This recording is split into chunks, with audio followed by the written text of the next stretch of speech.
I know that you've done a lot of work on some type of sensible gun safety reform in this country, and so let's just talk about this briefly. Time to check in. The Just because we're still a year out now from, and I think they have just raised the school at demolished the school in Sandy Hook.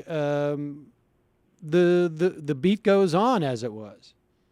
It does. Well, I mean, the thing about where we are right now is that we're about to, and we're probably just about almost there, and what should shock people, that we're almost at 10,000 people killed with guns since Newtown. And so last I looked, it was at 9,900 something, and so there was a piece on it a few days ago. And yeah, I mean, look, when people have read all these stories about kids being shot accidentally, or obviously what just happened in a school in Nevada just a week or 2 weeks ago. Thankfully, not on the level of tragedy of what happened in Newtown, but we have something that, again, it just gets so tiresome. It's a public health crisis. It's an obvious one. We know what the fixes are. They're easy. Anybody who does real research and hasn't been bought off by the right, and so is honestly looking for the answers can find them. And, we've made some great improvements in the states. And recently, I did some work with a group, the National Gun Victims Action Council, where it started a year and a half ago, where they boycotted Starbucks because Starbucks was allowing people to open carry guns in their stores, and they have now changed their policy as of a month ago, so it worked. And that's, I guess, just kind of like civil rights and other things, is that until we get a changed Congress, which I hope is next year, a lot of these battles will take place, in the states and on the cultural level, of making people aware of how ridiculously underregulated this area of our lives is, when you consider that we have more regulations for toy guns than we do for real ones. It's stunning, isn't it? I mean, it really is stunning. That's a stunning reality. Yeah, a kid here and there might choke on a toy gun. Kids are being mowed down by real assault weapons, but that wouldn't be a reason to do anything.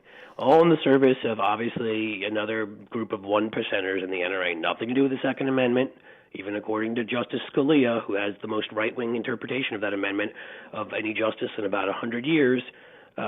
Even he said that exotic weapons not in everyday use can be regulated, and that was strictly about assault weapons. So, I mean, that's where we are. Let me ask you one question. I want to move on to some other stuff too. We've got a bunch of stuff on the agenda. Yep. But has anybody done a study?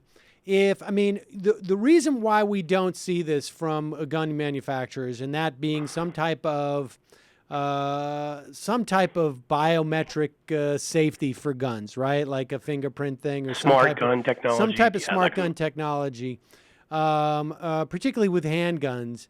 But the major reason, as far as I can tell, why we don't see that is because gun manufacturers are protected from liability for, what we know is inevitable.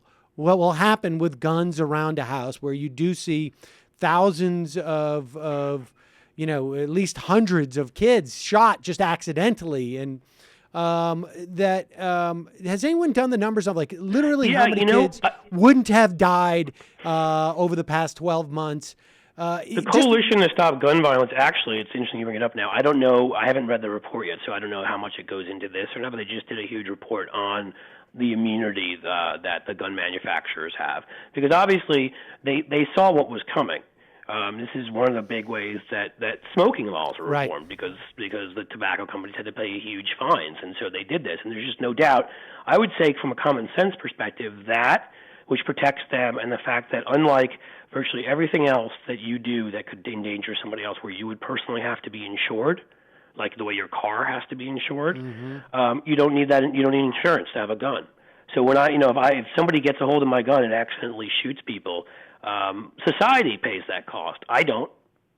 And that's a problem. Obviously, just as much up there, because you could bet that if people were being held liable, individual people, for all the stupid things they do with guns, all the times they don't lock them, and the rest, that would change. That would change things very quickly, right? But that's where we are right now. So companies realize they don't have to do anything, and people realize they don't have to do anything until we change those laws, among others.